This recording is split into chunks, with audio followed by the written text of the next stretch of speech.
Hello बच्चों, स्वागत है यूट्यूब प्लेटफॉर्म के ऊपर। हाँ, तो आज अपना अगला टॉपिक बायोट-सैवर्ट्स लॉ के एप्लीकेशन। तो पहली एप्लीकेशन जो है वो है कि भाई हमने मैग्नेटिक फील्ड निकालना है एक स्ट्रेट वायर कैरिंग करंट की वजह से। मैग्नेटिक फील्ड ड्यू टू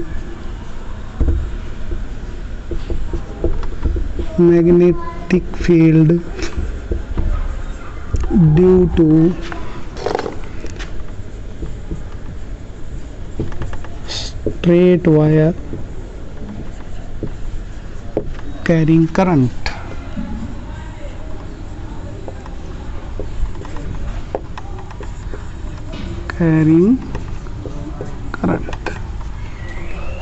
आसान सा टॉपिक है भाई, सिर्फ एक बार बायोट-सैवर्ट्स लॉ यूज करना है। जैसे ही बायोट-सैवर्ट्स लॉ यूज हुआ, कंप्लीट होया उसका यूज, खत्म टॉपिक। ठीक है, मान लेते हैं एक इनफाइनाइट लॉन्ग स्ट्रेट कंडक्टर है। Infinite long straight conductor, straight line ही नहीं आ रही भाई। ठीक है, ये जो इनफाइनाइट लॉन्ग स्ट्रेट कंडक्टर है, फाइनाइट भी ले सकते हो, एप्लीकेशन में कर लेवांगे इनफाइनाइट भाई। एक फाइनाइट लेंथ है एक्स वाई, इसके अंदर से करंट फ्लो हो रहा है आई, एक्स से वाई डायरेक्शन की तरफ। किसी पॉइंट पी के ऊपर हमें कैलकुलेट करना है भाई मैग्नेटिक फील्ड की स्ट्रेंथ। इसका एक छोटा सा कंपोनेंट हमने ले लिया डीएल, और डीएल से जो पी है हमारा वो कितनी दूर है भाई, आर। कितनी दूर है हमारा, आर। ये एंगल कितना है, थीटा, क्योंकि आपने तो डीएल के साथ पढ़ा था। पी से एक परपेंडिकुलर ड्रा कर दिया भाई हमने। पी से जो परपेंडिकुलर ड्रा करा वो कोई भी नेमिंग दे लो, इनती आप कोई भी नाम दे ले। वहाँ भाई सी नाम दे दिया आपने। ठीक है, इस पॉइंट का नाम दे दिया हमने ओ। अब आसान सा इस एंगल को हम मान लेते हैं फाई। क्लियर? हमारे पास एक ट्रायंगल है पी सी ओ। अब जो बायोट-सैवर्ट्स लॉ है उसकी सबसे बड़ी जो कमी थी वो थी कि हम बायोट-सैवर्ट्स लॉ को एक्सपेरिमेंटली प्रूव नहीं कर सकते भाई। कारण कि ये जो डीएल कंपोनेंट है, ये कंपोनेंट बहुत छोटा लिया जाएगा, इतना छोटा कि उसको हम एक्सपेरिमेंटली ले ही नहीं सकते भाई, एंगल ही नहीं माप सकते हम उसका। तो इसको एक्सपेरिमेंटली प्रूव नहीं किया जा सकता। इसका मतलब थीटा की वैल्यू हम मेजर नहीं कर सकते। तो किसकी वैल्यू मेजर होगी, फाई की। तो फाई की वैल्यू मेजर करांगे भाई। तो बायोट-सैवर्ट्स लॉ लिख लेते हैं एक बार, D B mu not upon 4 pi I D L sine theta R square. ठीक है, क्लियर है यहाँ तक? अब क्लियर है तो अपने बात में आगे बढ़ावा भाई। थीटा की वैल्यू हम नहीं माप सकते, डीएल हम नहीं माप सकते, तो ऐसी फॉर्म में लेके जाओ जिसमें हम इन्हें मेजर कर सका। तो हमने एक ट्रायंगल का जिक्र किया पी सी ओ। ठीक है भाई, इस ट्रायंगल के 3 कोण हैं, 3 कोणों का जोड़ होया करें 180 डिग्री। एक कोण 90 का है तो बाकी के 2 कितने के बच गए, 90 के। यानी कि थीटा प्लस फाई की वैल्यू कितनी बच गई हमारे पास, 90 डिग्री। वैल्यू किसकी चाहिए, थीटा की।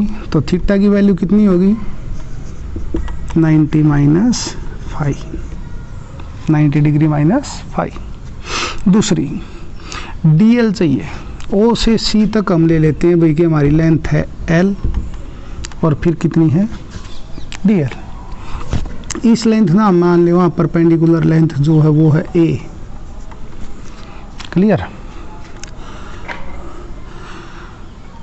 देखो, हमने थीटा तो ले ही नहीं सकते, फाई ले सका। फाई के बिल्कुल सामने क्या है भाई, परपेंडिकुलर। फाई के बिल्कुल सामने परपेंडिकुलर, नीचे क्या है ए। ए भी ले इसका हम, तो ए भी ले सकते हैं। तो हमने एक एंगल ले लिया जो बेस और परपेंडिकुलर से बनता है टेंजेंट फाई। टेंजेंट फाई की value perpendicular by base L by A. L की वैल्यू आ गई हमारे पास ए टेंजेंट फाई। वैल्यू चाहिए डी एल की, तो क्या कर दिया, डिफरेंशिएशन कर दिया। डिफरेंशिएशन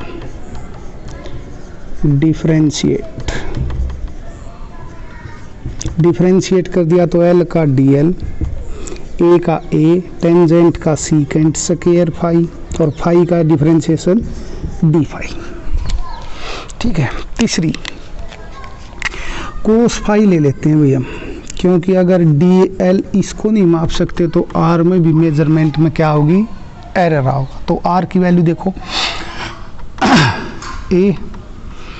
ए तो बेस है, 90 डिग्री के सामने आर हाइपोटेन्यूस है, तो कोस बेस अपॉन हाइपोटेन्यूस। तो आर की वैल्यू कितनी आ गई भाई, ए बाई कोस फाई। 1 2 3 वैल्यू हैं, अपने बायोट-सैवर्ट्स लॉ इसके अंदर पुट करो और हमारी जो वैल्यू है डी बी की वो आ गई। फिर इंटीग्रेशन कर दो, इंटीग्रेशन कर दिया तो क्या आ गया भाई, सॉल्यूशन आ गया। देखो एक बार दोबारा कि किस तरह करांगे।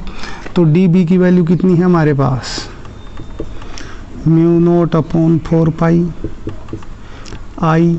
डी एल की वैल्यू क्या लिखें भाई, डी एल है क्या, लिख दें value A secant square phi D phi. ठीक है, डी फाई की वैल्यू, साइन थीटा की वैल्यू 90 माइनस, तो साइन 90 माइनस फाई क्या होगा, sine 90 minus phi divide by R का स्केयर है तो इसका स्केयर कर दो, ए स्केयर नीचे, कोस है ऊपर गया तो कोस स्केयर फाई ऊपर। अब आया कि भाई secant square cos phi inverse होया करे एक दूसरे के, तो कट गए। वैल्यू जो बच गई वो रख लो, क्या बच गई भाई वैल्यू, ए से एक पावर कट जाओगी। वैल्यू हमारे पास बच गई डी बी की mu not upon 4 pi I sine 90 minus theta cos phi D phi divide by A. एक पावर तो कट गई थी इसकी, डिवाइड बाई ए। अब यह वैल्यू जो है वो डी बी की वैल्यू है, तो इसका इंटीग्रेशन कराएंगे तो किसकी वैल्यू आओगी भाई, कंप्लीट मैग्नेटिक फील्ड की। तो इंटीग्रेशन करने तो पहले देखो इस नाप ही आड़े मिला थे वहाँ भाई, इसको हमने यहाँ मिला दिया। ऊपर की तरफ जो एंगल बन गया फाई 2, नीचे जो एंगल बन गया फाई 1। नीचे वाला एंटी क्लॉकवाइज है तो माइनस का, ऊपर वाला क्लॉकवाइज है तो प्लस का। तो अपना एंगल चेंज हो सकता है फाई 1 से फाई 2 तक। तो इसका इंटीग्रेशन ले लिया, फाई 1 एंटी क्लॉकवाइज है इसलिए माइनस का, फाई 2 क्लॉकवाइज है इसलिए प्लस का। ऊपर जा रहा है भाई इस तरह क्लॉकवाइज, ये नीचे आ रहा है एंटी क्लॉकवाइज तो माइनस का। इंटीग्रेशन कर दो, डी बी का इंटीग्रेशन कर दिया b, mu naught I divide by 4 pi a. कौन बच गया भाई अंदर, minus phi 1 phi 2 cos phi बच गया हमारे पास with respect to d phi. Cos phi का इंटीग्रेशन करो भाई, तो कोस फाई का इंटीग्रेशन कितना होया करे है, साइन फाई। वैल्यू सोल्व कर दी हमने भैया। तो बी की वैल्यू कितनी आ गई, mu naught I 4 pi A sine phi, limit है माइनस फाई 1 से फाई 2 तक। लिमिट अंदर पुट कर दो, लिमिट अंदर पुट कर दी तो और भी आसान बन जाएगा, अपने पास सीधी वैल्यू आ जाओगी भाई, mu naught I divide by 4 pi A sine phi की जगह ऊपर वाली लिमिट फाई 2 माइनस अपनी तरफ से साइन फाई की जगह नीचे वाली लिमिट माइनस फाई 1। और साइन माइनस का थीटा माइनस साइन थीटा होता है भाई। यहाँ पर एक आइडेंटिटी लगेगी जो आप यूज कराया करते कि इसमें ट्रिग्नोमेट्री में, कि साइन माइनस का जो थीटा होया करदा वो होया करे माइनस साइन थीटा।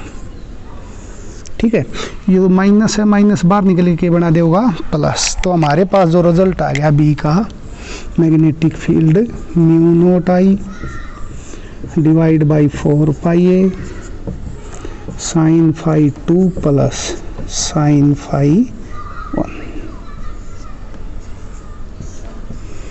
ये हमारे पास मैग्नेटिक फील्ड हो गया भाई किसका, स्ट्रेट वायर कैरिंग करंट का।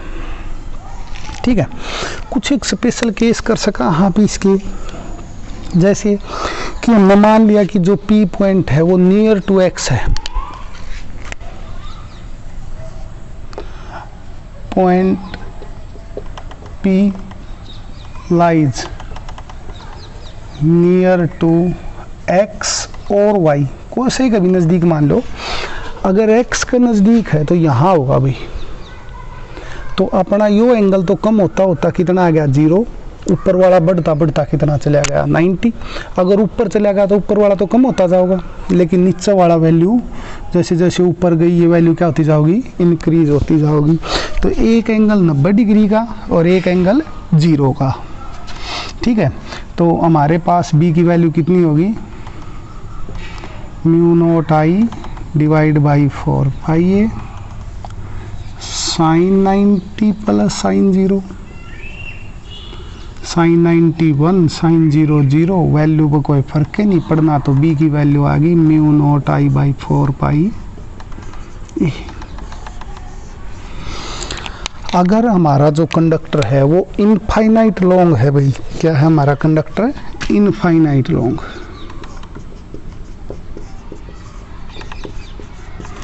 इनफाइनाइट लॉन्ग है तो जो फाई 1 और फाई 2 हैं दोनों कितने के हो जाएंगे भाई, 90 डिग्री के। तो बी की वैल्यू कितनी आ गई, mu naught I 4 pi A sine 90 plus sign 90,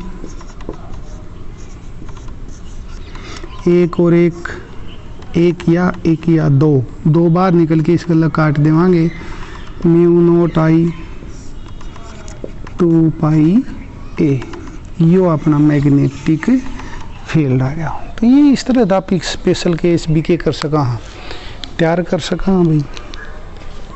तो आशा करा हाँ, आसान सा टॉपिक है। जैसे मैग्नेटिक फील्ड आप ही ने पढ़ा कि इसकी जो डायरेक्शन है वो कौन देगा, राइट एंड थंब रूल देगा भाई, डायरेक्शन इसकी कोई दिक्कत नहीं हमने।